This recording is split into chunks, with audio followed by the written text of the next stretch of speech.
Ji, can you see the screen? Slides आपको नजर आ रही? Yes, sir. Yes, sir. Yes. Yes, sir. Okay. So today's topic is the research and the scientific method. So we will cover this topic in a bit detail. It's linked to the previous lecture which was given like last week and week before that. And in the end, we will discuss your next task in this course and the due date and the requirements for that. So what is a scientific method? So this is a very we have discussed what is a research and how we can perform research, but the scientific method uh, it is a sequence of or the steps which are performed in the research. So it is actually a systematic method of investigating some theories or hypotheses. This is a scientific method. One that can be subject to further experimentation. So the scientific method involves the experimentation, number one. A scientific method seeks to explain the events of nature in a reproducible way and to use these findings to make useful predictions. So there are two parts of the scientific method. Number one is to explain what you are like the problem statement or this research what you are doing and the hypothesis you have made about the research and how you are going to perform the experiments to validate or to see or to judge your hypothesis that whether it is right or wrong, and then to give a conclusion and the findings and to give some explanation about your findings as well. So this is the general scientific method definition of the scientific method. So as we have discussed it earlier, so the scientific methods involves these 3 to 4 steps, that is observation, question, hypothesis, experimentation, conclusion, and then writing your results. So it starts with the hypothesis, and how you formulate your hypothesis by doing some literature review. Based upon the hypothesis, you design your experiment. So how you are going to test your hypothesis? So this is your first point. Then after performing the test, you see that either your hypothesis is right or your hypothesis is wrong. Last time I have discussed that generally what we do is that when we report our hypothesis, it is also applicable or it's also allowed to finish your research if your hypothesis is wrong. Let's suppose you have selected a hypothesis and you come up that your hypothesis was not correct according to your results. Okay, and then you have to find out why it is like that, and then you can finish your experimentation at that point. But if you are more focused and you want like this is for if you are doing a PhD, so what you want to do is that if your hypothesis is wrong, then you will modify your hypothesis as well. So this is a another loop or another cycle you will go through. So you will modify your hypothesis based upon your result, and then you will test your second hypothesis and see that is it right or wrong. And if it is right, then you will report your findings. And by reporting your findings, I mean that you can do 2 to 3 things. Number one, you can write a thesis. Number two, you can attend some conference and tell your findings to the people of your area of research or people who who are interested in this research area. And number three is that you write your findings or report your findings in a reputable journal, which is journal is in this way your research will be communicated to a multiple people sitting in different parts of the world, and they will come to know that about your findings and research. So there are multiple ways of reporting your research.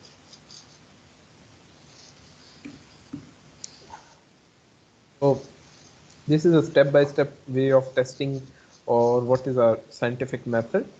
So you make some observations, and after that you form a hypothesis, perform some experiments, analyze the data, report your findings, and invite others to reproduce the results.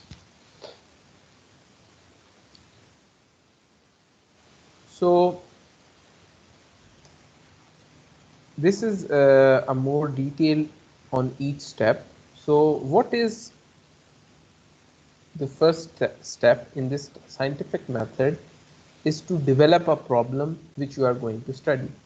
And for that, or to select a problem to study, you have to be inquisitive. You have to ask questions like how, what, when, and who, based upon something happening around you or some problem which is you are interested to see or to work on, and you raise some questions.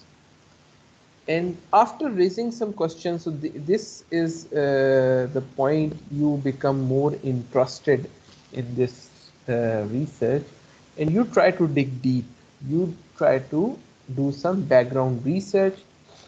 You perform some research and you do some literature review. And based upon the literature review, you would try to get the answers of your question.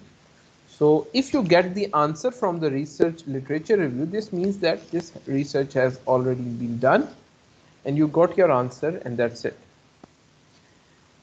But if you want to do research, you try to find out something which you are unable to find from the literature review, or in other words, you try to create some scenario which has not been researched till now. You try to see that, okay, this has been done before, and if A is added to B, we get C. But if I change this B into D, what will happen? So you have to raise some questions, and then you try to figure out in the literature review. If you can't find the answer, this means that you have hidden a gap which has not been answered till now. And then based upon your background research or your literature review, you come up with you come to know some information about your topic, and then you construct a hypothesis. So constructing a hypothesis is a kind of, I would say, that you create the answer to the problem by doing some research. So it is a kind of an intellectual guess. Okay, so hypothesis is an intellectual guess about how things work. The hypothesis should be constructed in a way to help you answer your original question which you have raised on some problem. After constructing the hypothesis, you will start the scientific method, that is how you are going to test your hypothesis. There are multiple ways. So your experimental test, whether you have, and based upon like developing your experimental program, this is a very important step, that how you are going to test your hypothesis. After you develop your experimental program, you will come to know that either your hypothesis is true or false. And the answer, that is either it is true or false, depends upon how good your experimental methodology or how good your experiment is. That experiment must be able to answer or to solve your hypothesis. This is very important. If you cannot get the answer to your question, if you cannot test your hypothesis, then that experimentation is actually useless. So this is a very important point. So it is important that the experiment should be a fair test and it should test your hypothesis. Then after that, what you are going to do is you will analyze your data and then you will draw some conclusion. You will do this after you have finished your experiment and you have collected all the measurements and analyzed all the results, and based upon these measurements and analysis of the result, you will see your hypothesis is either true or false. Um, and it is, to be very honest with you, it is very common that your hypothesis get false answer, and you should not get afraid of getting a false answers about your hypothesis.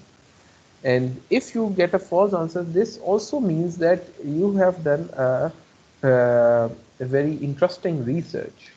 Okay. And sometimes scientists often find that their hypothesis was false, and in such case they will construct a new hypothesis, new starting point of the entire process of the scientific method again.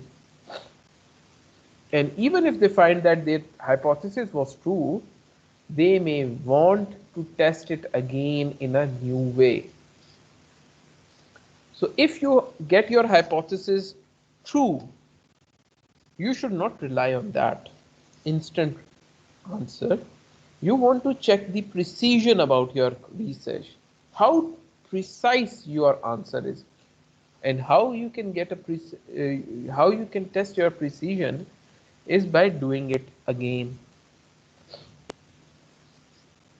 After that, the last step is communication. Communicate your results. Generally, the master students by this point, they try to finish their research and try to uh, uh, finish their master's program, and they try to they plan to leave, and they always forget this point, that is communicate your research. How you can communicate is, number one, by writing your thesis. Yes, you do that.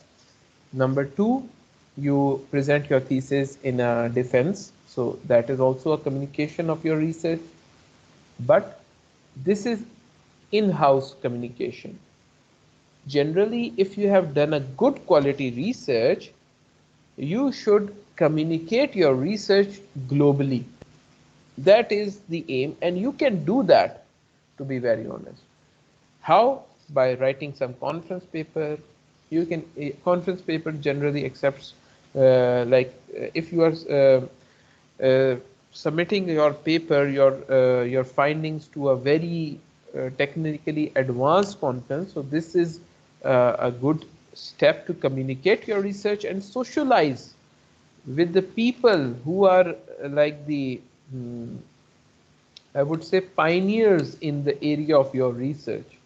So this is a very important. So that's why it's the university like must, they uh, facilitate the student to go and present your research in those conferences.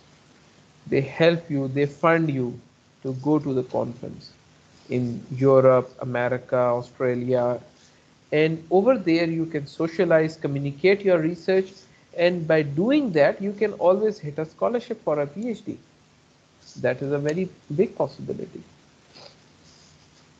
Secondly, by writing a scientific journal. This is a very big boost to your research capability and your research profile.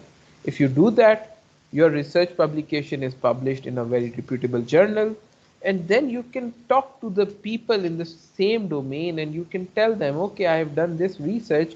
You can send an email to a professor in some university and you can tell that, okay, I have done research in this area of your interest, or and these are my findings in a form of a journal article. So this is a very important point as well.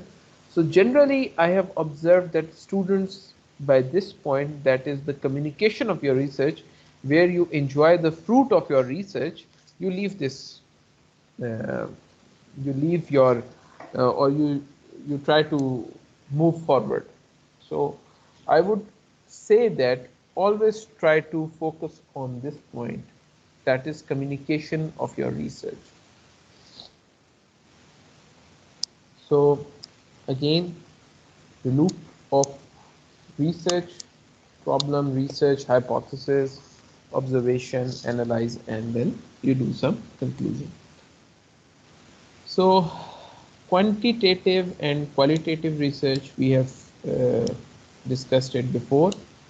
Engineers and scientists generally prefer a quantitative research, whereas some other domains like social sciences or humanities, they can focus on qualitative research.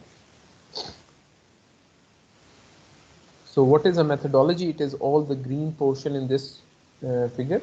That is, after the hypothesis, you design your experiment, you perform, execute your experiment, analyze your results, and then you interpret your results.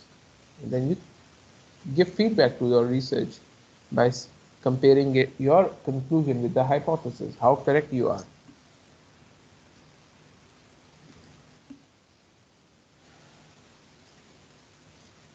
Any question till now? If you have a question, you can raise your hand.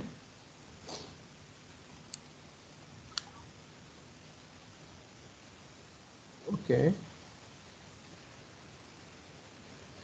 So what is a methodology?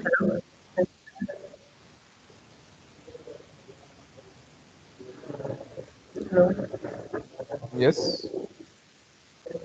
Sir, how do you find gaps in research? Are there any specific methods for identifying gaps in research? Abdullah, this is a very good question.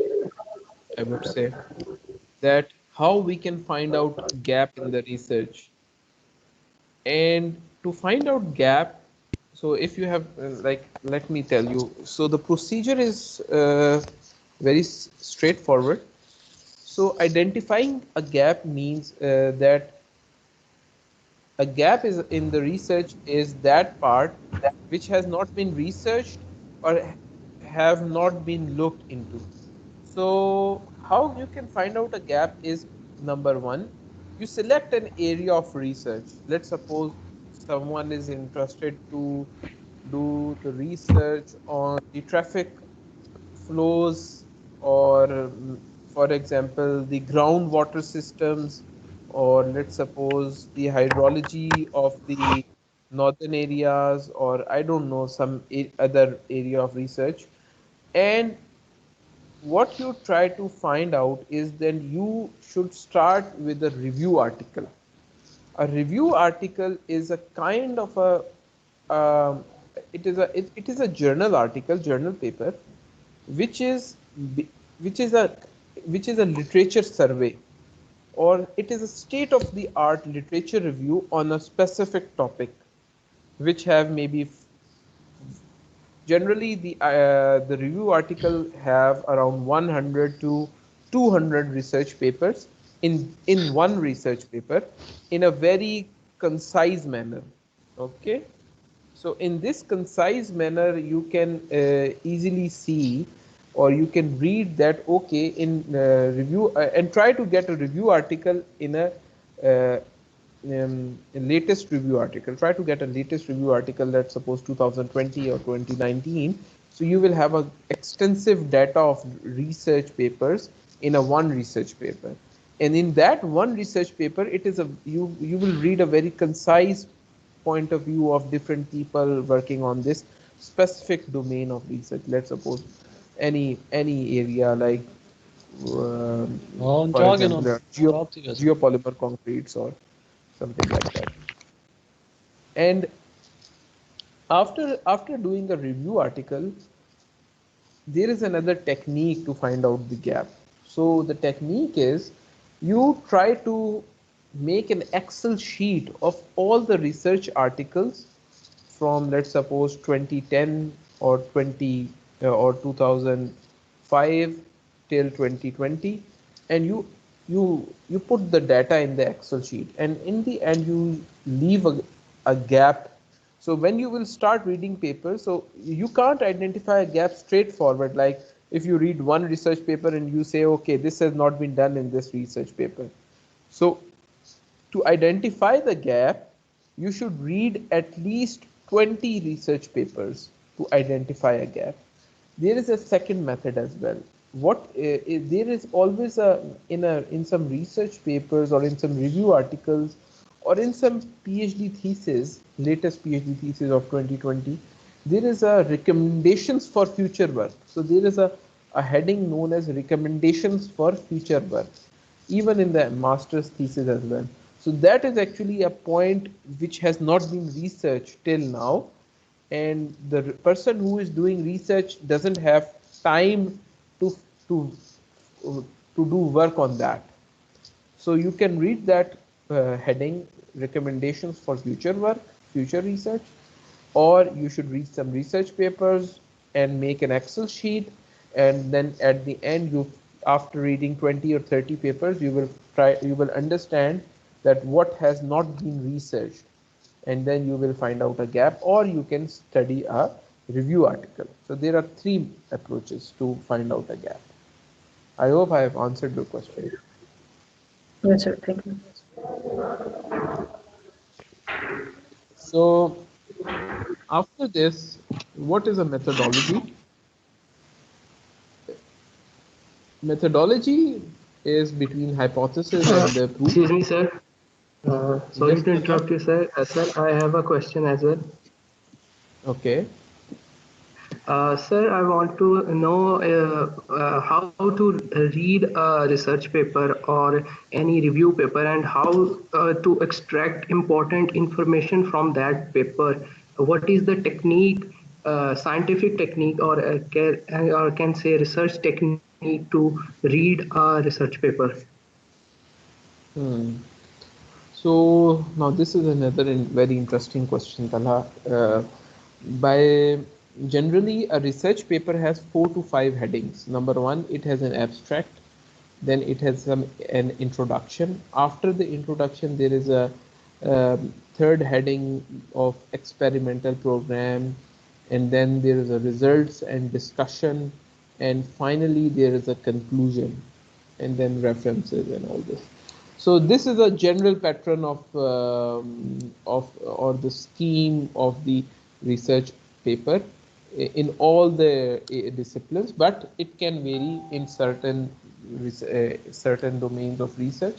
But this is a general pattern. So Talha, what we do is, the first point is reading an abstract. So abstract is a kind of a summary, executive summary of the paper, in which first 2 to 3 lines are focused on the importance of the research, of this research or this topic, and the, I would say, the research done or the experimental methodology, and the last 2 to 3 lines are focused on the kind of results in a very um, brief, or I would say very straightforward manner.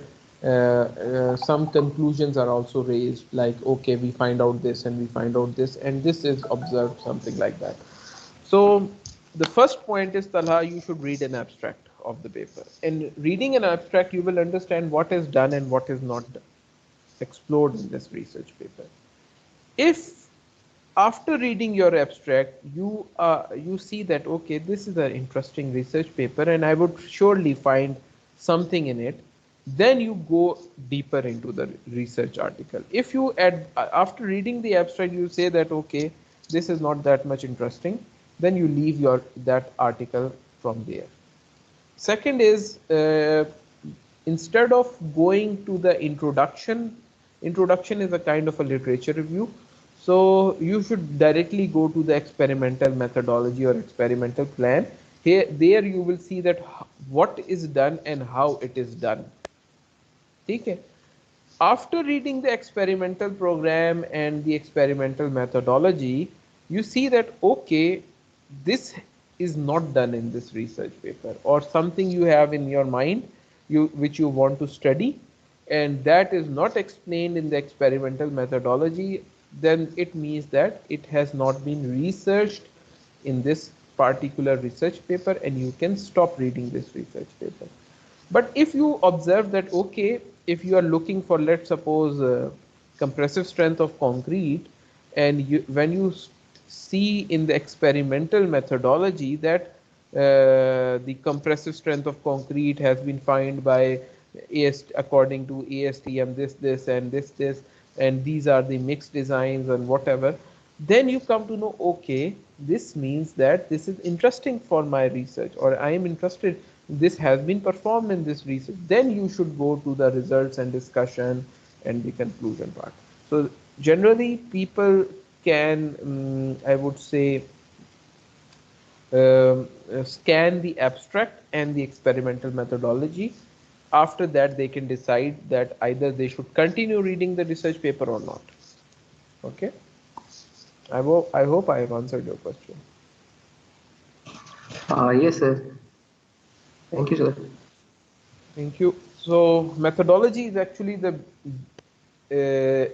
part from the hypothesis to the proof or disproof. Hypothesis is what you are investigating, and methodology is how you are investigating. Methodology is what ensures your data is precise, accurate, correct, unbiased, relevant, and complete, and the conclusions are valid. So methodology should be able to give you all these. It must be accurate, it should be able to solve your hypothesis. it the data is also, the methodology also depends upon the data, how precise the data is. You should be unbiased, and you should try to, it gives the complete answer to your question, and and all based upon all this, your conclusion can be valid. So methodology can vary from discipline, as we all know, and we have different areas of it. So methodology varies from one discipline to another. In certain domains you need to do some programming, or you need to do some experiment on using some softwares. In certain domains it is not required, and in certain domains you have to do some experiments in the lab. So different domains have different methodologies. So you should know about the method. You should know what is the methodology you should adopt in your research, and must be appropriate to the problem. So that is a very important point which I'm trying to raise multiple, that it should answer your hypothesis. The methodology should be able to test your hypothesis. So this is a way. If the methodology doesn't answer your hypothesis, then it is useless and may require, in the methodology, if you are using some equipment, you need some training for that. If you are using some tools or software, you need some training for that. Some domains have to get an ethical, I would say, ethical approval from the ethics committee, and so different domains have different requirements, and you should know those requirements, and you should take care of those requirements. Okay. And then you have to, if you need some calibration or and mm, in your research, to test your research, so you should also focus on that. So So first question is, what is the experiment for? So this is a very important question, generally asked. And if people start questioning your experimental methodology, then your results doesn't matter.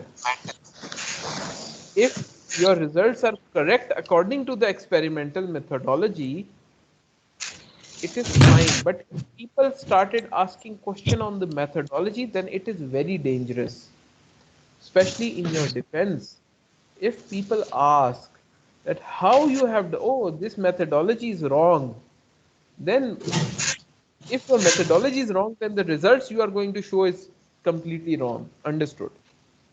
So you have to be very careful that when you develop your methodology, it should be properly referred.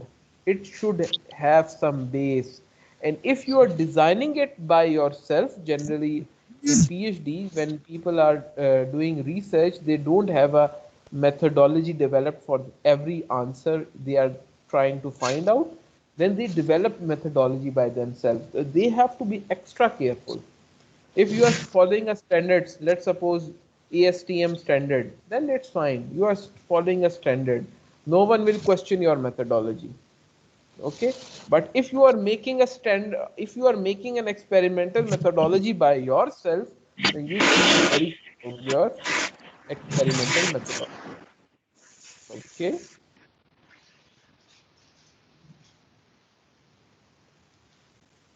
So try to get accurate results. So this is just for fun. A small comic on the results and how accurate a result can be and how we try to uh, make results. Okay. Accuracy. What do I mean by accuracy? So generally your research is focused or is reviewed against the accuracy, how accurate your answer is. And if your scientific conclusions are, if your results are should be accurate enough, number one. And generally people who are going to review your research will test your research based upon their knowledge, and they will try to see that how accurate you have gotten your results. If your results are not accurate, this means that you have done something wrong. So we wish it were so, usually to attack the conclusions. So to attack your conclusions, we generally, the reviewers, whoever the reviewer is, they test, they question your results or the accuracy of your results. And this is a very important point. Then your results must be valid, or beside the accuracy, it must be valid. But negative results rarely, generally, this is a very important point, as most of the researchers, if they got some negative results which they won't be able to prove or they won't be able to give answers against, they don't report it. Okay. Now this comes under the ethics. So it is up to the researcher, and some researchers try to hide those results. They totally skip those results, and some people generally present their results which are not valid or which are against the hypothesis. So it depends from person to person, and that either they should report it or not. So what's your point of view? Any one of you? What should be done in that scenario? Sir, if the experimentation the results from that methodology, then it must be reported, sir. Maybe in later stage, some explanation or some interesting point come out from these results. Hmm. Okay, I got your point. Anyone else? अगर हम किसी standard के हिसाब से testing वगैरह करते हैं तो उन्होंने लिमिट बताई होती है कि अगर इतने रिजल्ट इस लिमिट से बाहर निकले तो आप उसको डिस्कार्ड कर सकते हो। अगर हमने किसी स्टैंडर्ड को फॉलो करना है तो तब तो हम वो डिस्कार्ड करेंगे जिस तरह उन्होंने मतलब हमें गाइड किया होता है, अदरवाइज फिर इंक्लूड करेंगे टेस्टिंग के हिसाब से नहीं। Okay, so that is actually more related to the precision, Arbaz, that if some results are outside the limits of your standard deviation set by the standard, then you generally discard those results, and these are known as outliers. And you are right, we do that according to the standard. Okay, so anyone else, any other point of view? Yes.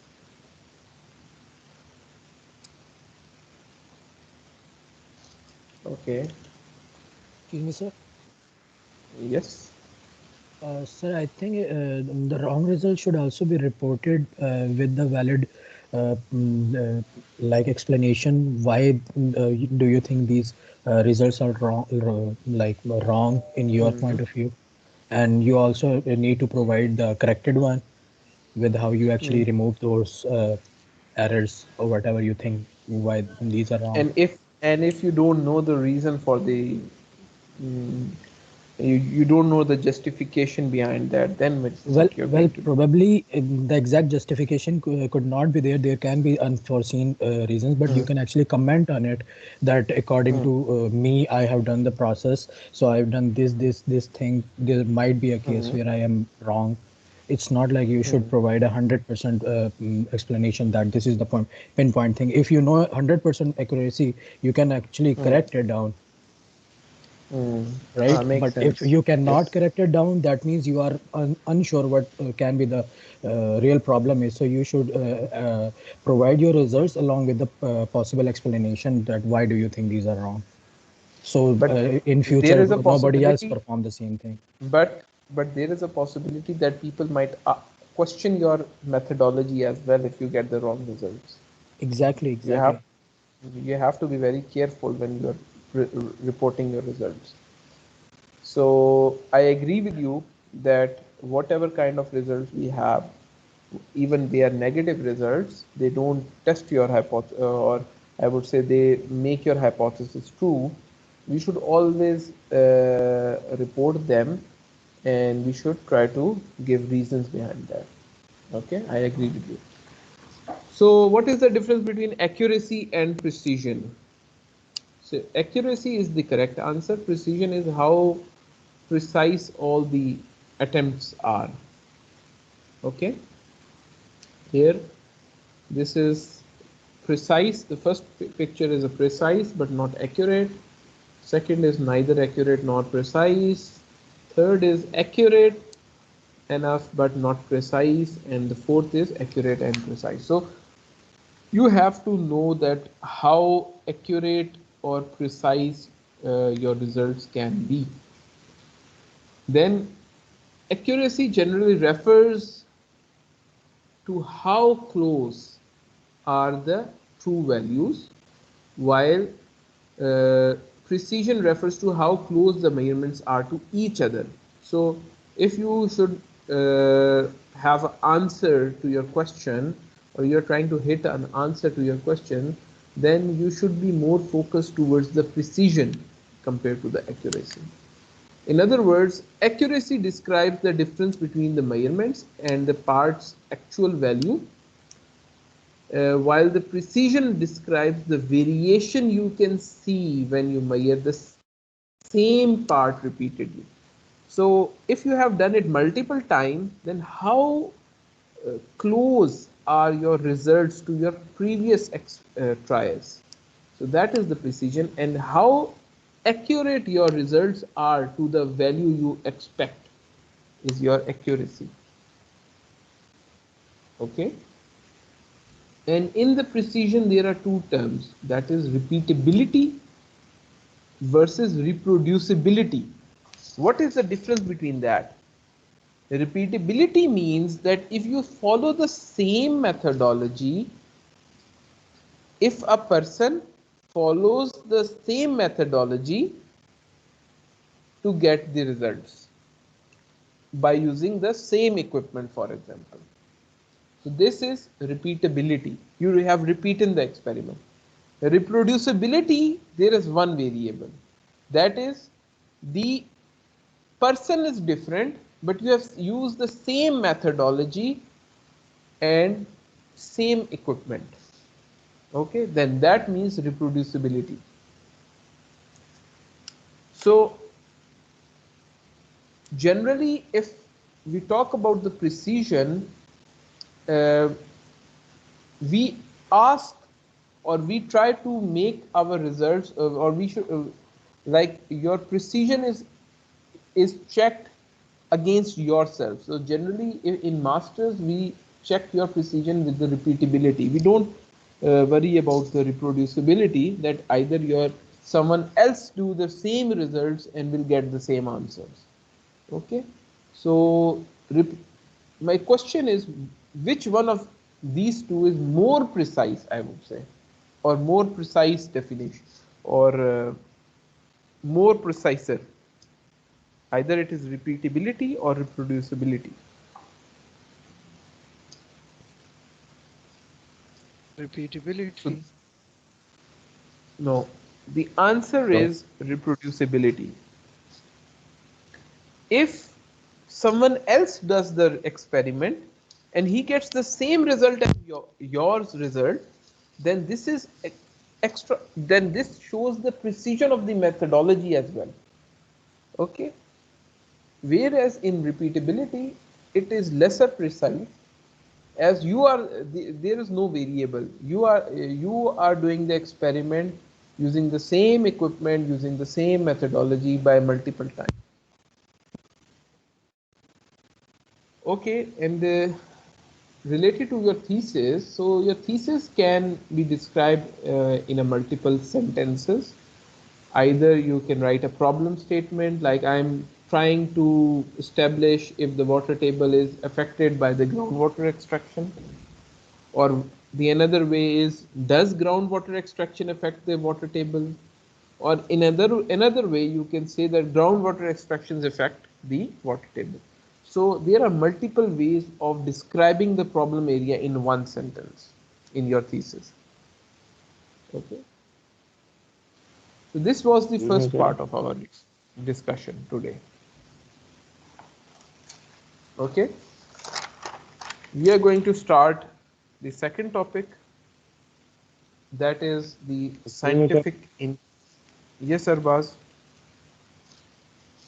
Sir ये repeatability और repeatability किस तरह है precision को, क्योंकि अगर दो मुख्तलिफ बंदे भी सेम एक्सपेरिमेंट सेम मेथोडोलॉजी सब कुछ सेम यूज करें तो दोनों का एक जैसे ही रिजल्ट आएगा, तो फिर रिपीटेबिलिटी किस तरह प्रिसीजन में ज़्यादा अहमियत रखती है, मतलब ज़्यादा प्रिसाइज रिजल्ट देती So, Arbaz, in the reproducibility, the person is different. Let's suppose I does an experiment, and I am, let's suppose on Monday, I does an experiment, and on Tuesday, let's suppose on Monday I have done an experiment, and on Tuesday I have done the experiment again. So this is the repeatability. By reproducibility, this means that on Monday I have done the experiment, on Tuesday you have done the experiment.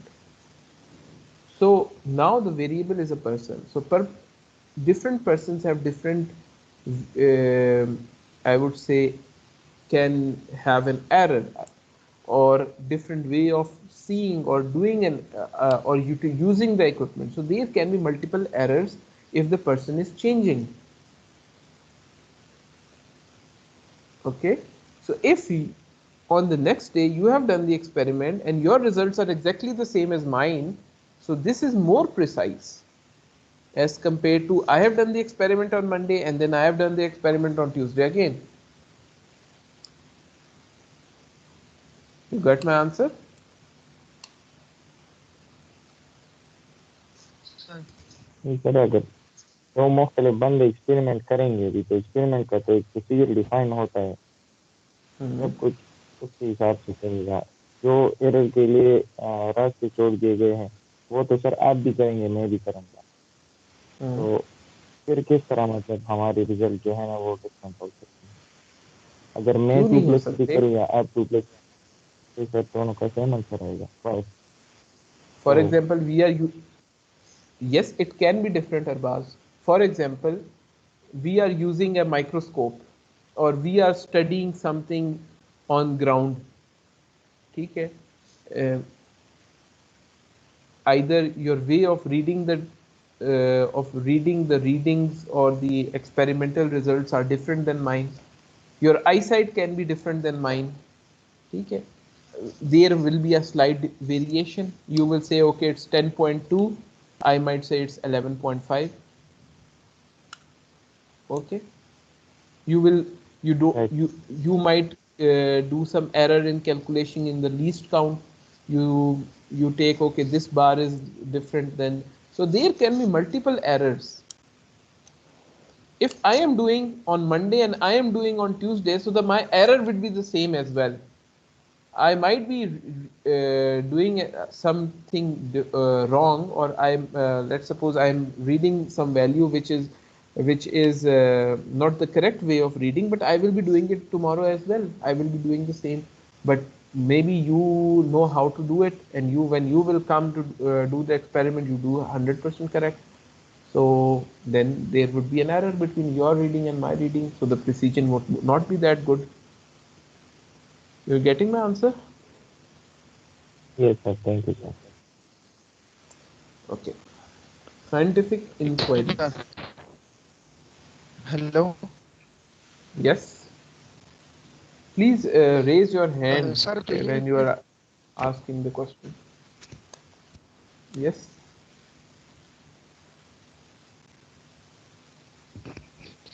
Sir इस Yes, तरह भी Mansoor. Possible है sir कि मैं अगर sir Monday को मैं अगर संडे को एक्सपेरिमेंट करता हूँ तो जो मैं ट्यूसडे को रिपोर्ट करता हूँ तो जो गलतियाँ मैंने मंडे को की होती है वो ट्यूसडे को मैं नहीं करता, लेकिन अगर दो बंदे एक एक्सपेरिमेंट को फर्स्ट अटेम्प्ट में करते हैं तो दोनों में वही गलती पॉसिबल है। तो इस केस में तो सर रिपीटेबिलिटी पर मतलब उससे But रिजल्ट अच्छी देगी। Manzoor, अगर तुम्हें कोई बताए ही ना, if someone doesn't tell you your mistake, how on Monday you have done a mistake, on Tuesday you will do the same mistake again if no one tells you. If no one comes and tells you, okay, you are doing it wrong, then you will say, okay, I'm doing it correctly, and you will do the same mistake again on the Tuesday. But if there are two different person, you might do some mistake. The other person when comes, he say, okay, the experimental methodology is like this, and he might not do that mistake.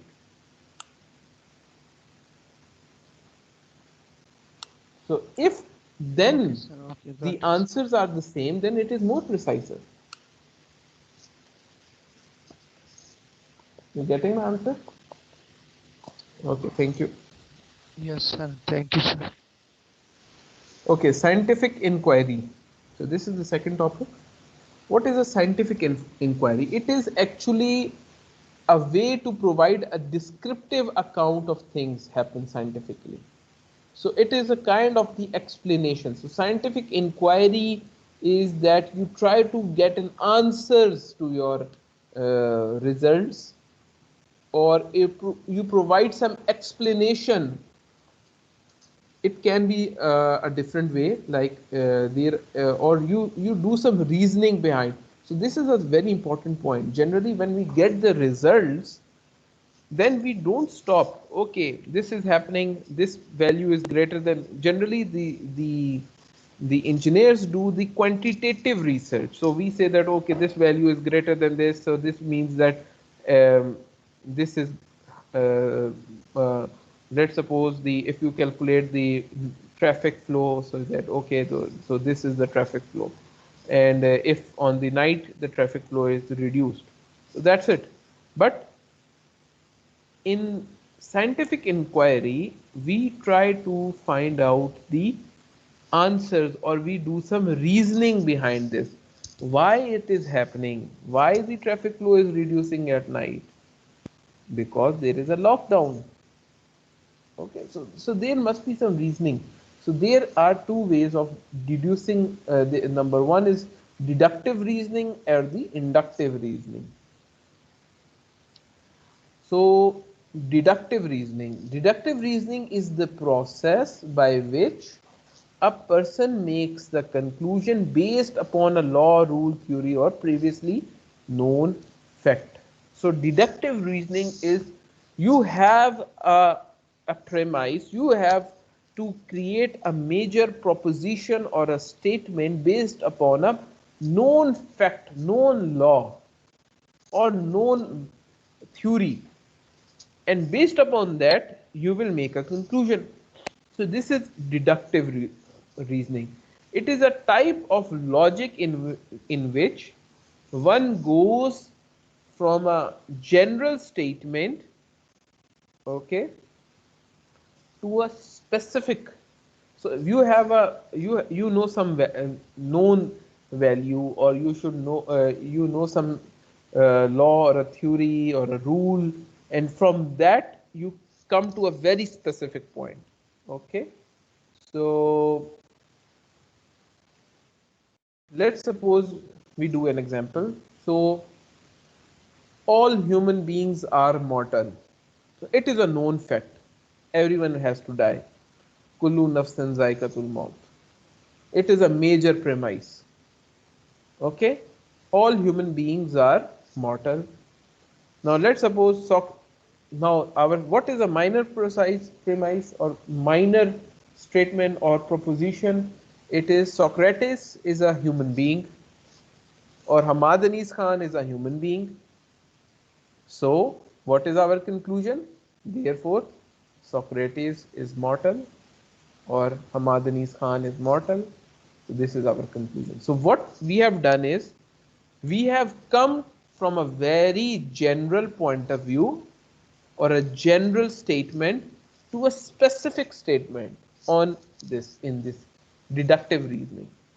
For any given set of premise are correct, the conclusion should also be valid. So the conclusion is valid if the above premise is correct, above statements or propositions are correct.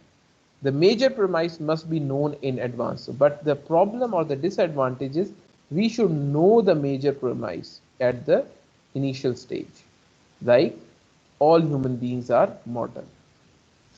Give you some further examples. So if we throw a ball in the air, then it will fall to the ground. We all know that.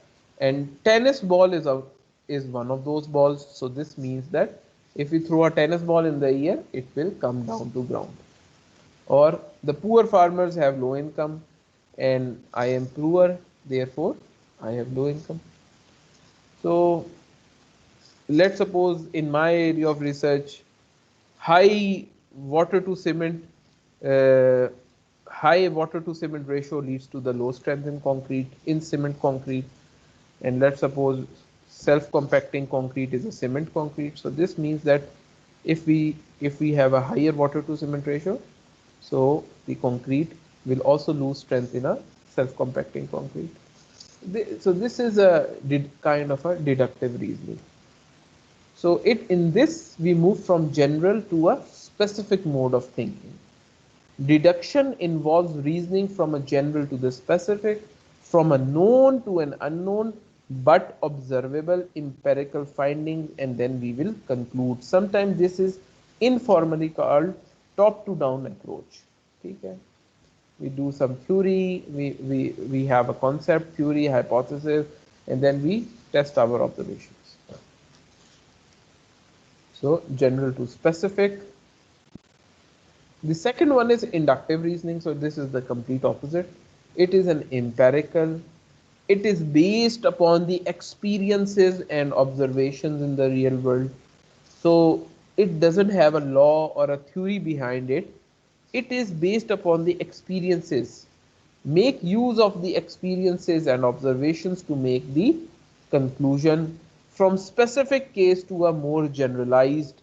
So in this case, we move from a specific domain to a more generalized domain.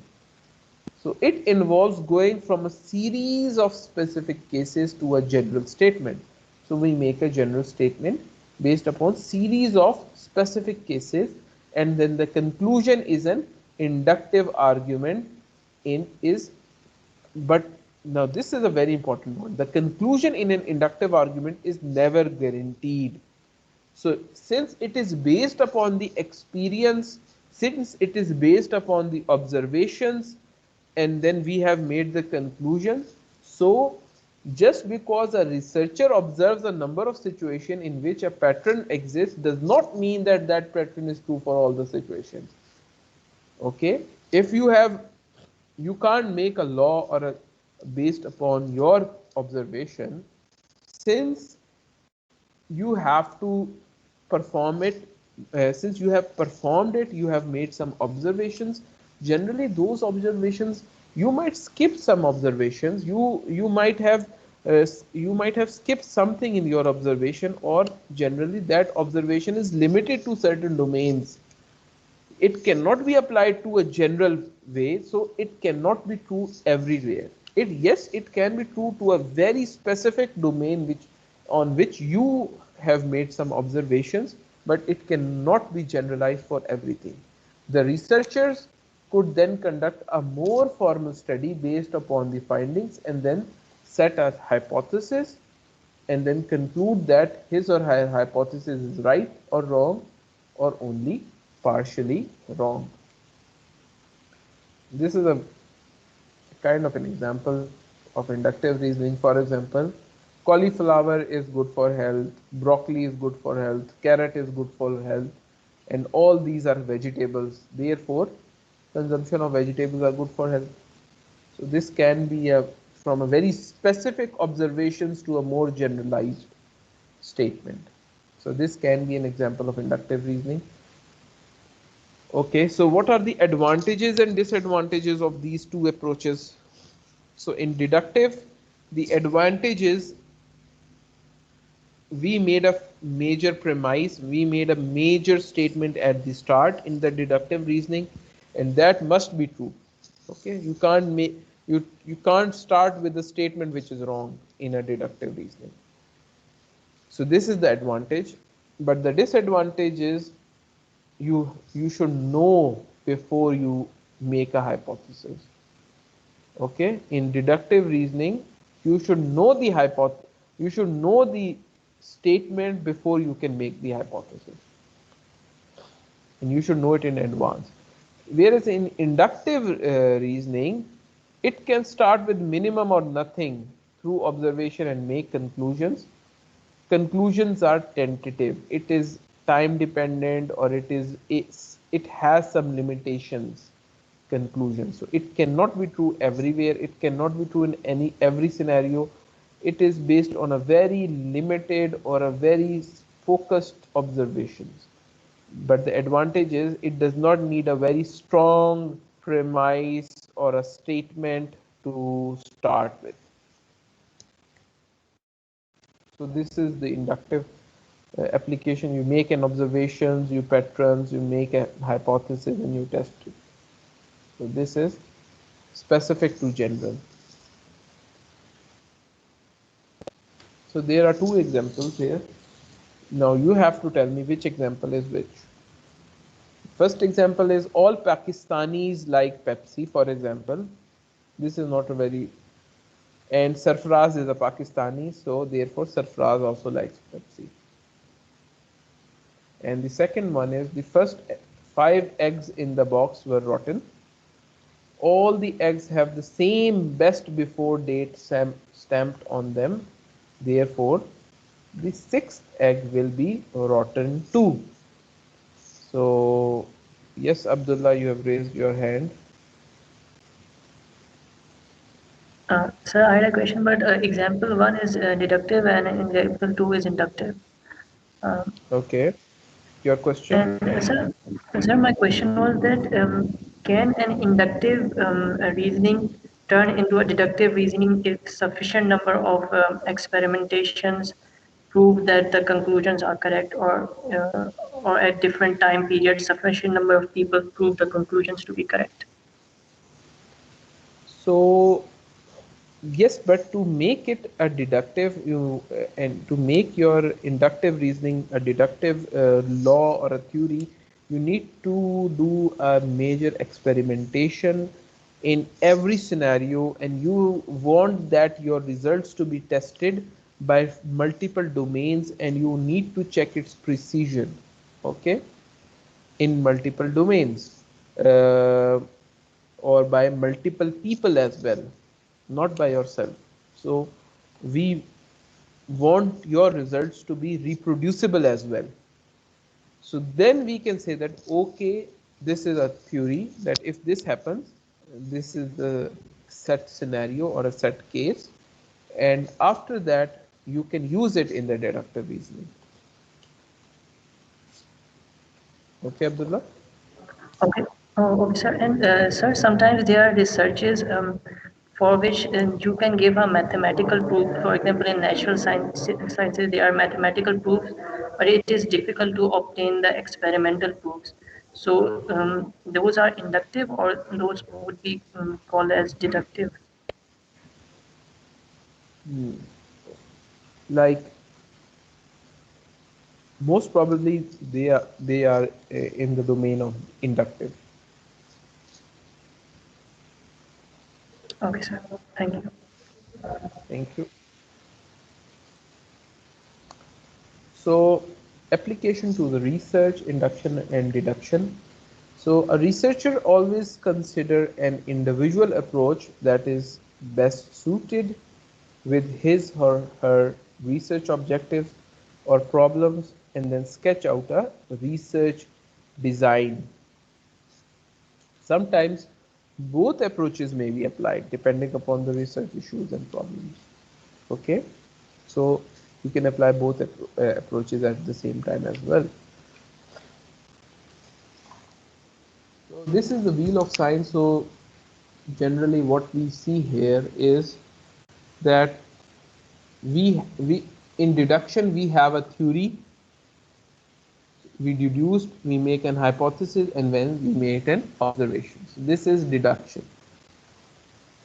The induction is that you make some observations, and based upon those observations you do some empirical generalization, and then you come up to a theory position. So as this might be your answer to your question, Abdullah, that this is actually a wheel of induction deduction. So yes, your induction can become deduction if you test it properly and you have made it a theory. Okay. Yes, sir. Thank you. And so this is the second topic for today's lecture. Any question till now, or we should move for the third last topic for today's lecture? Any one of you? Sir, I have a question. Yes, Hassan. Sir, I want to ask that if the methodology applied in research is precise, then will it make our defense questionable? And secondly, whether accurate and precise methodology used will lead to accurate results, or with uh, precision in the methodology, we can have the accurate results in our research. So your first question is related to precision, and if your methodology is giving you a precise results, not 100% accurate, so that's completely fine. So by accuracy I mean that you get the true or your hypothesis is proved right. Okay, so that this means that it is accurate, I would say. And by precision is that you are doing it multiple times and you are getting the same result. Okay, so this is precision. So if your results are precise, you have done it multiple times, then it is completely fine. Ideally would be you should have an accurate and precise results, but in the master's level we don't have the time to re establish our hypothesis if our results are not accurate. Okay, in PhD we should redevelop our hypothesis to to get more accurate results. So in if you are doing an extensive research, then precision and accuracy both is required. But at the initial stages or at the master's level, if you have a precise results, then it is fine. I hope I've answered your question, Usman. Yes, sir. One more question I have, sir. That Yes. the deduction, can we say that the deduction leads to more accurate results because initially we have a theory, then hypothesis, as compared to Mhm. the induction? And can we say that the induction leads to the precise results? Uh, I won't say it like that because in deduction we have a theory. Uh, I would say yes. In deduction we can get some results, accurate results, because we have a theory which is supporting our hypothesis. But generally in our research we prefer to do the inductive research. Okay, we start with nothing, we try to find out the gap, and this is, but if you're talking about the reasoning, then it's fine. If you have some results and you are doing reasoning on your results, so then you can take any of those approach, deductive or inductive. Okay. Right. Right. Okay, thank you. Any other question? And one more thing, everyone, the deadline is due for your first assignment. Please submit it as soon as possible. It's a very simple assignment to write a small one-page essay. I just want to see your writing skills. So please submit it as soon as possible. The deadline is near, and I'm going to give you your second assignment as well. So I don't want you guys to have two assignments at the same time. So try to submit your assignment one on LMS as soon as possible. And if you haven't registered yourself on LMS, then please do that as soon as possible as well. Now, this, Sir, on LMS, it's now showing 5th of April. yes, I know that. I have extended it for few people who are joining the LMS late, because I'm still getting some request on how to register or how to enroll on LMS, and so that's why I've given a 2 to 3 days bracket. But this does not mean that you submit your assignment on 5th. Please submit it now. There are so many students who have already submitted their assignments, and around, I would say, 40% of the class has already submitted their assignment. Please, the remaining Uh, 60%, please get yourself enrolled in the course and submit the assignment. I have extended the deadline from 2nd of April to 5th of April, but this does not mean that you have to submit it on 5th, because um, anything can happen, and I'm not going to extend it beyond 5th. You have to submit it on before 5th of April. So you have 2 to 3 days. sure, Talking sir, about your sure. talking about your research. So this is the last topic for today's lecture, and this is a very important topic. So how you should communicate, or what are the scenarios you should be careful about your uh, when you are about to talk to, or you are going to talk about your research. So number one is, there are three in oral communication. There are generally three ways. Number one is a speech, number two is teach, and number three is presentation. Speech is when you are casually talking to the general public. Okay, you are two friends are standing, and you both are communicating with each other about any topic. So public speaking. And the crowd to whom you are speaking can be a general public who might have no knowledge about what you are talking about. In teaching, it is a kind of an expert directing information to a specific audience. So right now I am teaching, you are a specific audience who are teaching, who are researchers who want to do research, and I am teaching you research methodology. So this is a teaching class. So I am directing you to a certain information about your area of interest, that is research methodology. The third is presentation. So in the presentation, like in a conference, you are standing and you have to persuade a specialized audience. So in the conference, the people who are attending the conference are from your area of discipline.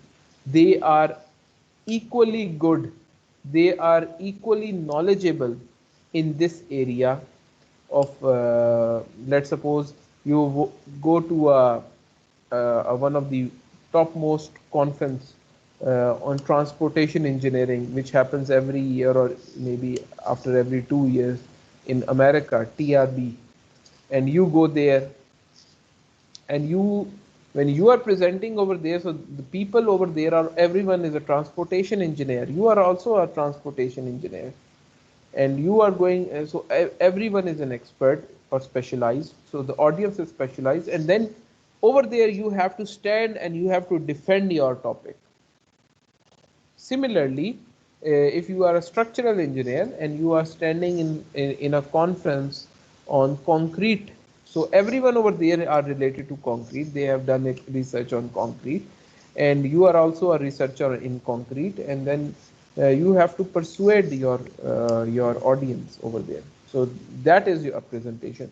So there are three different, you have to judge that who are the public you are talking to. Are they specialized audience, specific audience, or general audience? And what is the purpose of your talk? Is it a general informal talk, or is it to persuade, or is it to teach? So this is the first important point when you are doing an oral communication. So audience, number two is authenticity, and number three is your agenda. So when you are talking about your research, so first is, there are some steps you have to take before you talk.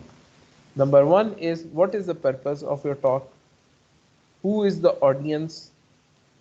What you have done, research process you have adopted? Have you make a script or organized idea about uh, your talk? You can use some storyboards or dot points, you can make some links, and how you're going to, your talk is going to be organized in your speech or in your presentation. And then have you done some rehearsal about it, or you're just doing an extempore? So you have to be very careful. You don't do an extempore in front of a specialized audience. Yes, you can do an extempore when you are talking to a general public, but you have to be very careful. So these are just few points I'm about to raise. So you have just 35 seconds to hook your audience. If you lose these first 35 seconds, then the other person is not listening to me. Like in my case, I am teaching for the last 1.5 hours, and I am just, there are two people who is answering to my questions or who are asking me some questions, and the rest 104 students or 103 students are neither present, or have they have lost the interest. Okay, so you have just 35 seconds to hook the audience. Then you have to tell your story, what you're going to teach, how you're going to teach, and then tie it up, leave them with something to remember, and make your talk memorable for them. Okay, any question? I'm going to show you a small video, and yes, Rizwan. Sir, is the rule 35 seconds general rule or specific to any kind of presentation? It is specific to any kind of presentation because generally people lose their interest very easily. It's a very common thing. But we can't say about this like in general presentations, like 35 seconds are necessary. First 35 seconds are necessary to get concentration. Maybe after 1 or 2 minutes. If you are presenting or if you are talking to the audience, I'm telling you, your it depends upon the requirement. If for example, um, the I'm teaching you a subject, and if you don't listen to me, you will fail the course. So now in that scenario, this 35-second criteria might not apply. Okay, Rizwan? But if you are presenting and I'm a just person standing there and you are presenting a topic, or and if your topic is not that much interesting and there is no scenario linked with your presentation, after 35, if I'm not interested, and then after 35 seconds I will lose the interest, and I will just, my ears will be shut close, and you will be speaking for the next 5 minutes and I will not care what you are speaking. And that happens in your defense presentations and everywhere. This is a very common point. So if there is Okay, no sir. point, if there is nothing linked with your presentation for me, then you have 35 seconds to hook me to your presentation or to your talk. So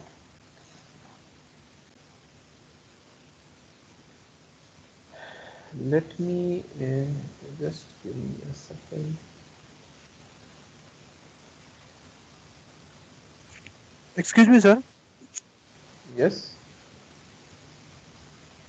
Sir, before starting the video, I'm saying that sir जिस तरह कि आप लोगों ने पहले कहा कि अगर हमारा मेथड भी वही हो और उसके उसके साथ साथ जो हमारा रिसर्च के पे किसने पहले उस पे काम किया है वो भी वही पुराना हो, लेकिन अगर रिजल्ट डिफरेंट आ जाए तो अगर हम जितने भी एक्सपर्ट है उसके सामने अपना वो जो रिसर्च है अपना काम वो रखते हैं तो पहले से कहेंगे कि ये तो गलत है। लेकिन इससे पहले हमने ये भी कहा था पिछले वाले लेक्चर्स में कि नहीं हम ये रिसर्च पेपर भी लिखते हैं तो भी यही कहते हैं कि अपना जो काम है वो प्रेजेंट करते हैं तो यही कहते हैं कि हाँ उसका रिजल्ट ऐसा है लेकिन हमारा रिजल्ट ये है।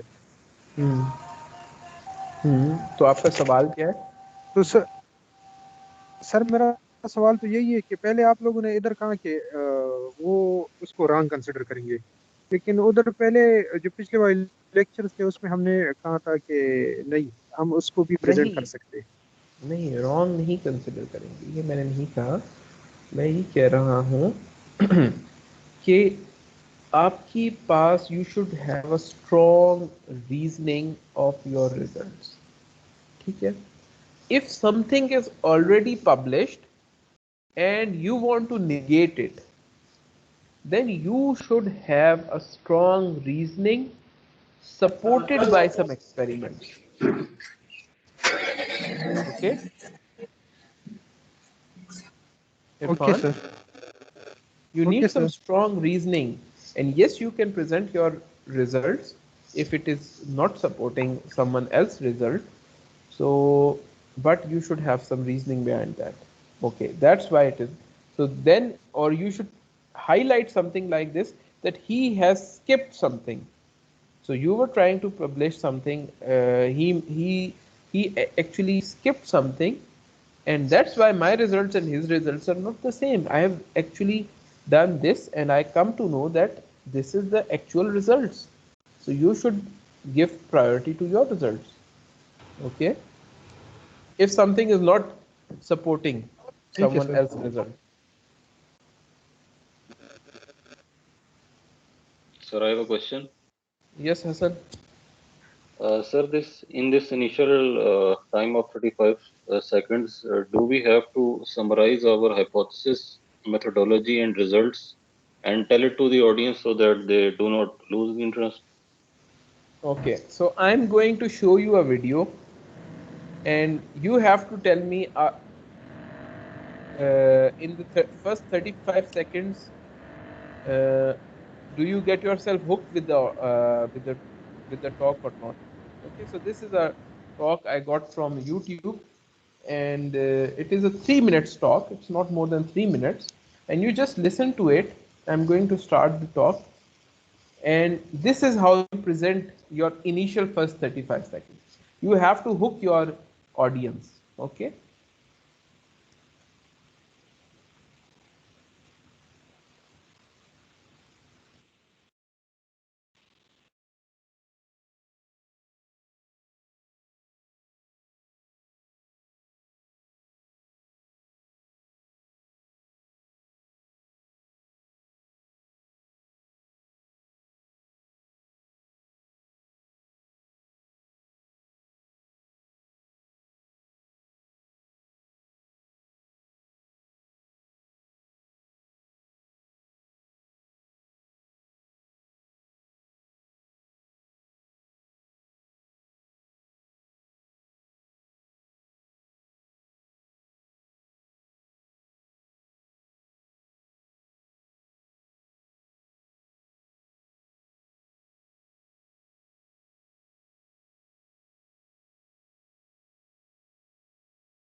क्या हो रहा है?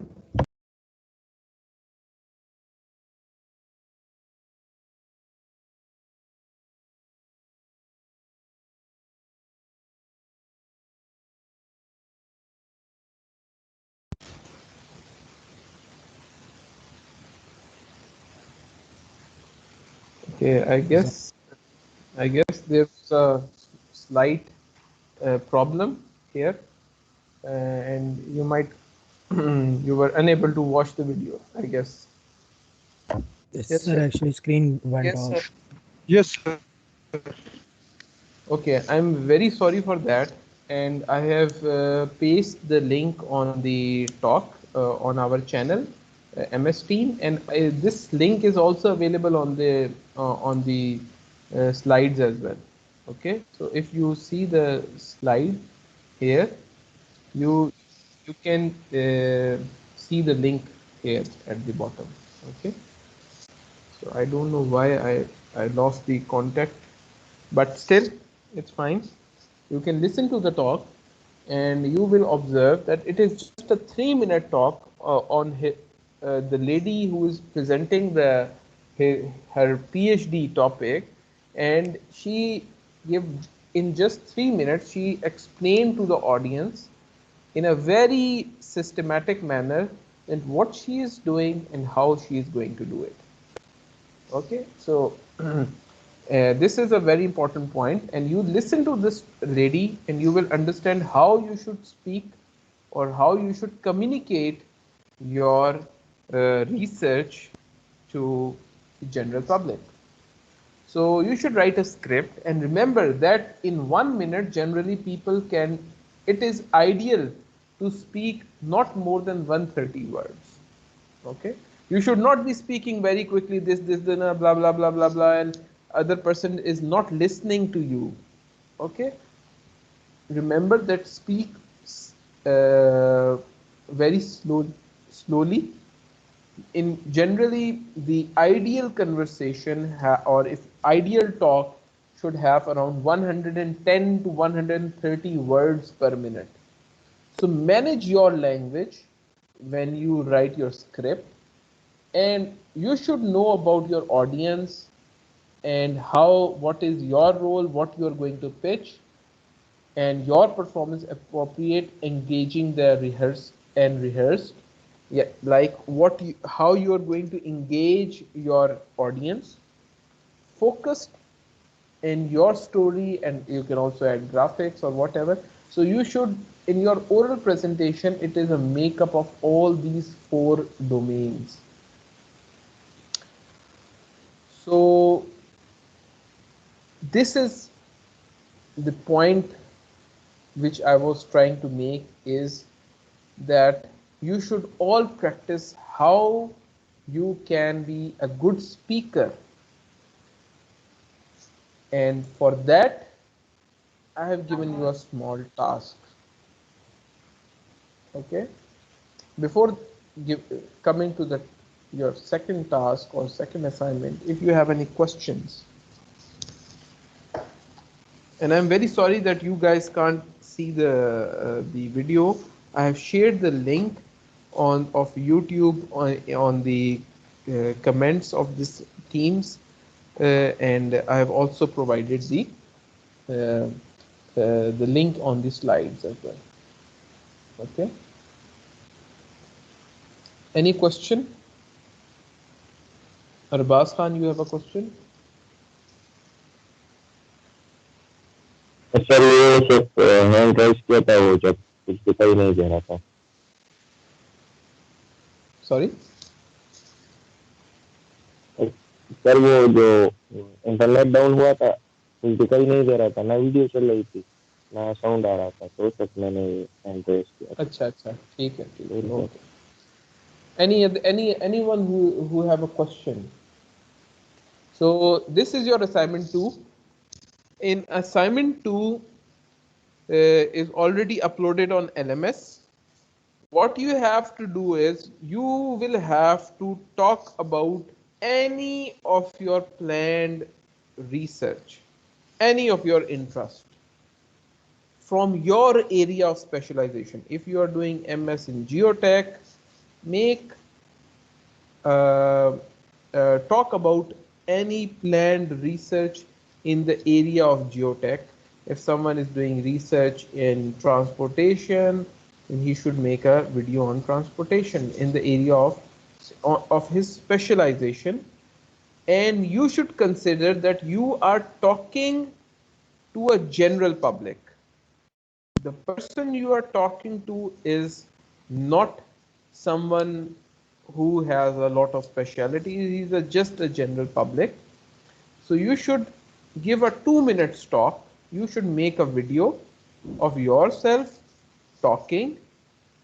Before making the video, make a script for your video, because you have a very limited time. If your video is more than 2 minutes, I will deduct marks.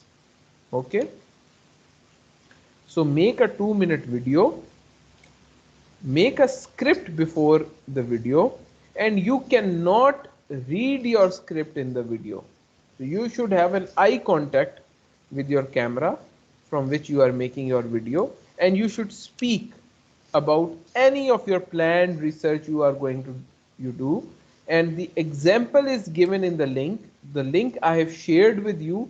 So use that link to see the how a person is explaining her research in just 3 minutes.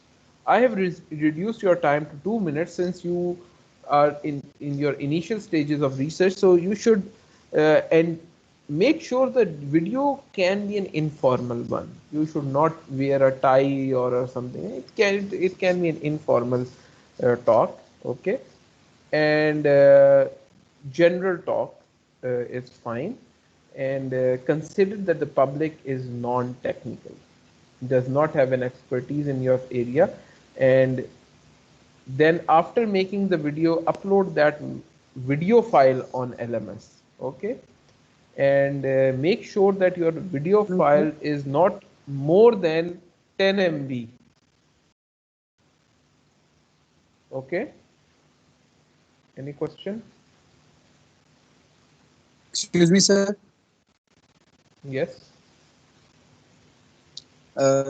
Sir, actually, I was just asking about this assignment too. I might be wrong, but this assignment is more like a com skills or presentation assignment. I mean, what about those Yes. students who are opting for coursework, sir? I mean, this is of no benefit to them. Like this assignment, if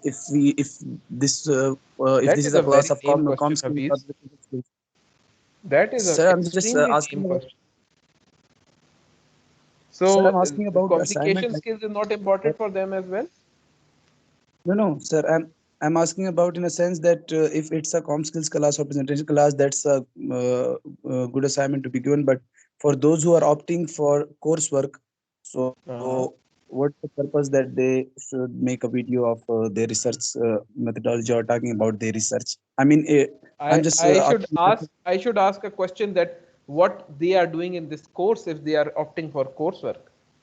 That can be a Sir, well, good question. yes, I already discussed this with one of the professors that why everyone is bound to take the research methodology Exa class if some of them are opting for coursework if they have and the some opportunity or Okay, so my way of answering your question is some people are not that much interested in research and they want to uh, take a easier route of getting this degree by doing some two courses and getting a master's degree. But still, communication skills is very important. You should know how to talk to the so oral yes. communication. If by doing two courses you get your master's degree and you do get a job in some company, then there you won't be using your communication skills. Sir, You will be sitting communication skills silently in your office. sir, You won't be it's talking to just a the client. generalized question. I'm not specifically talking about the assignment. It's a generalized question that the course is And I am related to giving research you a methodology. generalized answer. Like I'm giving you a assignment one generalized was answer. about the writing skills, that's fine, but Talking it's skills is sir, not I was just important. curious about the like it could be some kind of okay if we let's say search about a thing and write about it or discuss about it or make any like specific analysis about that topic, it would be more beneficial. Sorry, I disagree with you, Hafiz. Okay, sir. Communication is the most important way of talking about whatever you are doing. Either you are doing research, you are working in a company, you are talking to client. Communication is the base. Okay, and this communication is very important in research. So that's why I'm giving you this task, and this task is not the first one. There will be another task related to communication. I'm telling you right now. Okay, Then can take any topic instead of any planned research for this you can assignment. talk that here I am not forcing you to set on a specific research topic, like talk about the groundwater systems. I don't, and not everyone is doing research on groundwater, not everyone is doing research in water resources. You can talk about anything related to your area of specialization, whatever it is. But All right. you, but here in this talk, try to present in such a way that, okay, this is a problem and this problem needs to be solved, and here are the results or the solution for against that, or something like that. Give an informal talk. I'm not asking you to do some experimentations and then talk about those results. Okay, I have done this and these are my results and this, and I have solved this biggest problem in the world. No, not like that. Talk about any research area or a problem you think needs to be solved based upon some literature review, and then you can talk about it. And it can ideally be your main area of research for the future if you want, not forcefully, but like this is up to you, but any planned area of research you like. Hafiz? Okay, sir. Okay, I expect everyone to submit this assignment as well. So make sure the limitations that you should can submit only one file, video file, and the talk should not be more than 2 minutes, and the file should not be more than 10 MB, 10 to 12 MB maximum. Excuse me, sir. Yes. Sir, don't you think visual effects, I mean images, are mandatory to shorten any presentation from mm, very large to short to smaller presentation? It helps, sir. So how to Here, put here I am not, images? Hazrat, I am not asking you to, in this assignment, I am not asking you to present anything. There is no presentation. It's just you, number one. Number two, as far as your in presentation, yes, images are very helpful. You should highlight images, and which can be your support in your presentation, and the points should be in the bullets which you generally highlight, or which are on which you prefer to talk. So you can provide some bullets, and those bullets are the points you will discuss in your presentation. This is the way of presentation. Okay, you should not write paragraphs, or you should try to avoid them. Make sure that your talk in this assignment is in English.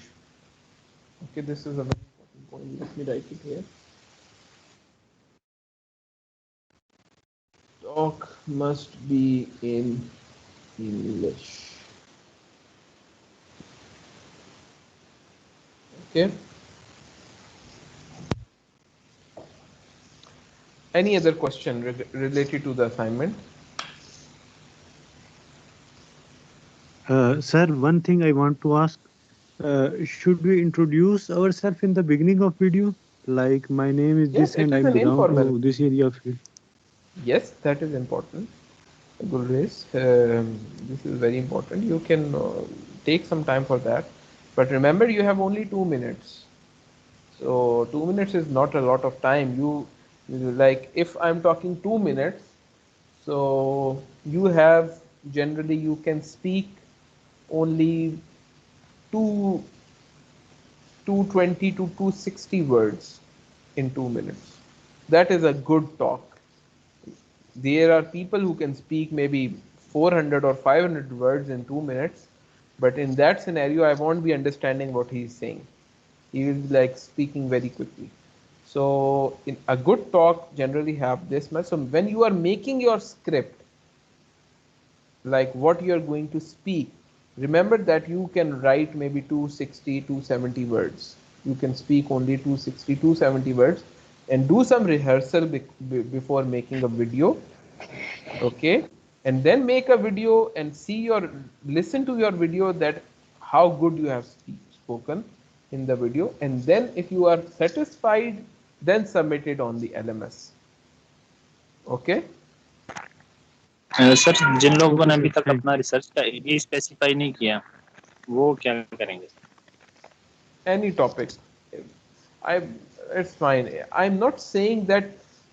Please understand this point, that here when I'm saying a planned research, this does not mean that you will do research on this topic which you select any topic of your liking. Select your FYP in which you have done in your bachelor's. Any topic. Okay? It is not important.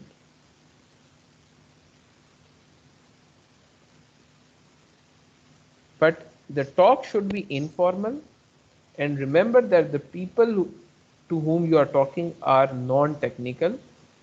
Okay, and then in the talk you should try to explain that about the problem which you have tried to studied or investigated, and then after that you will um, uh, consider that the people listening don't give some very technical information which the other person is not understanding, or highlight your contribution or the contribution of someone XYZ. You can also present someone else's work as well. You can maybe read some research paper and make a talk on it. So anything. Okay. Bye. So Azhar, you got the answer to your question? Irfan? excuse me, sir. Yes. Sir language कौन सा है, English Urdu या जो भी हो जिसकी मर्जी? Oh bhai, please use English. Okay sir, okay sir, ठीक है sir. Okay. English is important.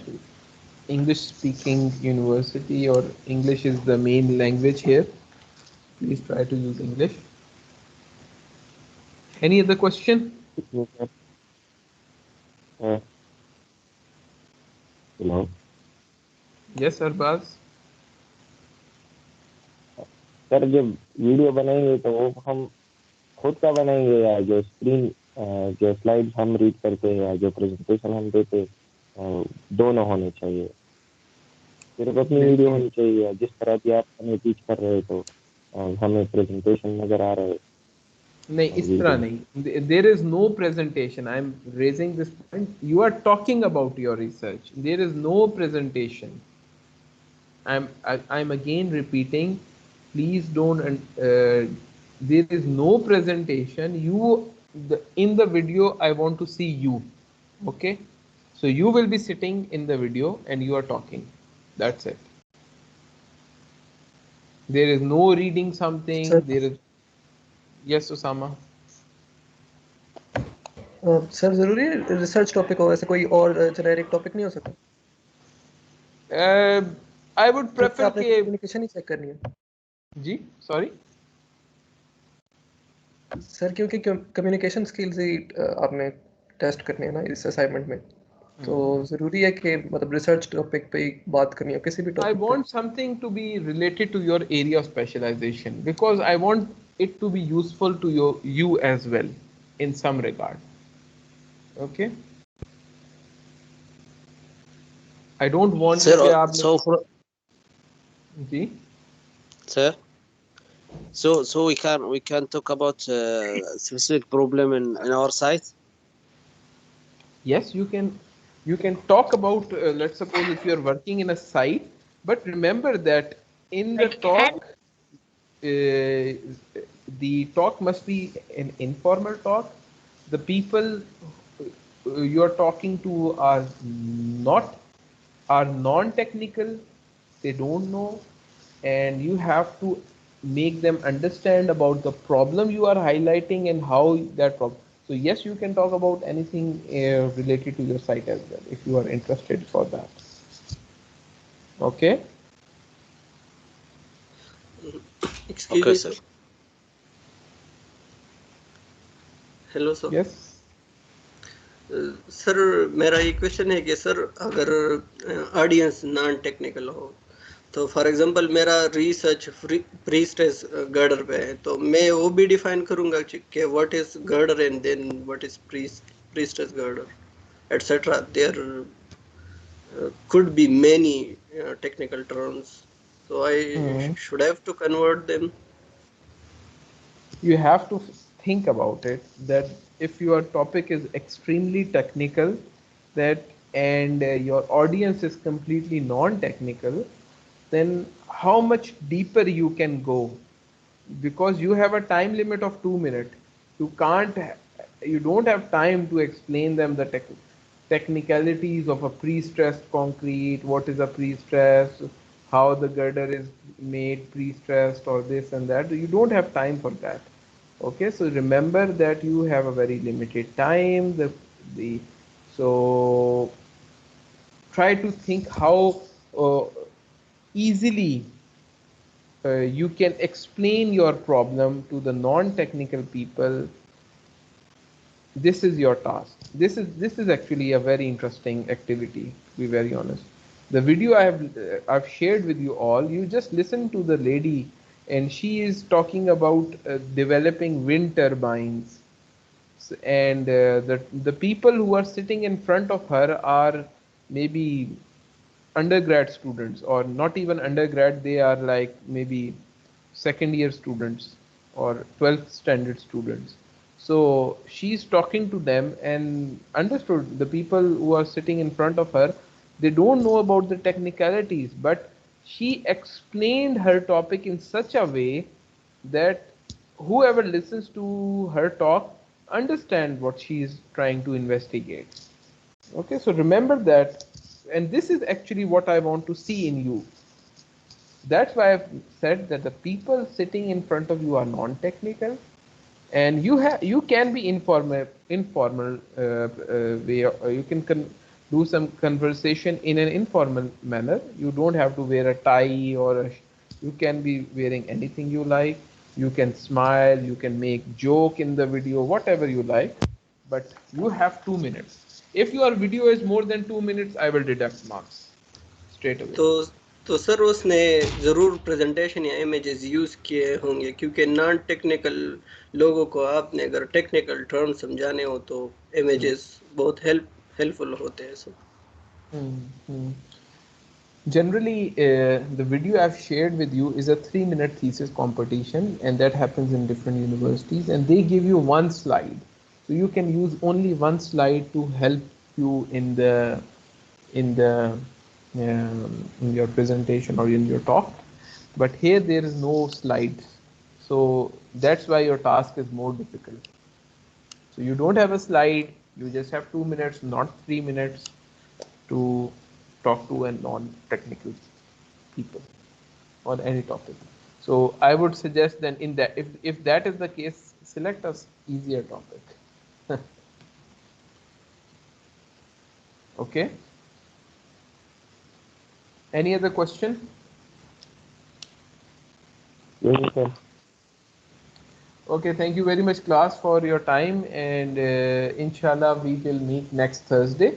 And please submit your assignment 1 as soon as possible, and assignment 2 if you have time within the next week. So the deadline for the next assignment is 17th of April. Okay? Next sir. week I will give you assignment 3. Take care. Allah Thank you Hafiz. so much, sir. Excuse me, sir. Allah. Yes, Irfan. Allah Hafiz, sir. Sir आप लोग attendance की बात करते हो कि comment में अपना attendance लगाए, फिर वो जैसे क्लास खत्म हो गया हमें ये शो ही नहीं हो रहा है. क्या चीज? सर जैसे कि क्लास खत्म होता है तो हमें फिर ये जो मीटिंग है हमारा शो ही नहीं होता है कि हम अपना अटेंडेंस लगा लें. नहीं, अभी उसके बिल्कुल नीचे आप कमेंट कर दो ना अपना नाम. क्यों नहीं शो होता? मीटिंग आपने ठीक कितना है. अटेंड कर? ओके उसके नीचे सर, हमने तो लिंक से किया, हमें शो नहीं हो रहा.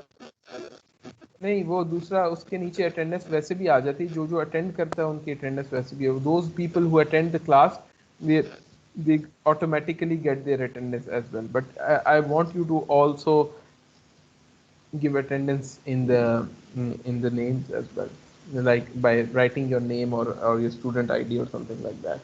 And secondly, I will share the slides which we have covered today on the MS Teams and on the LMS both.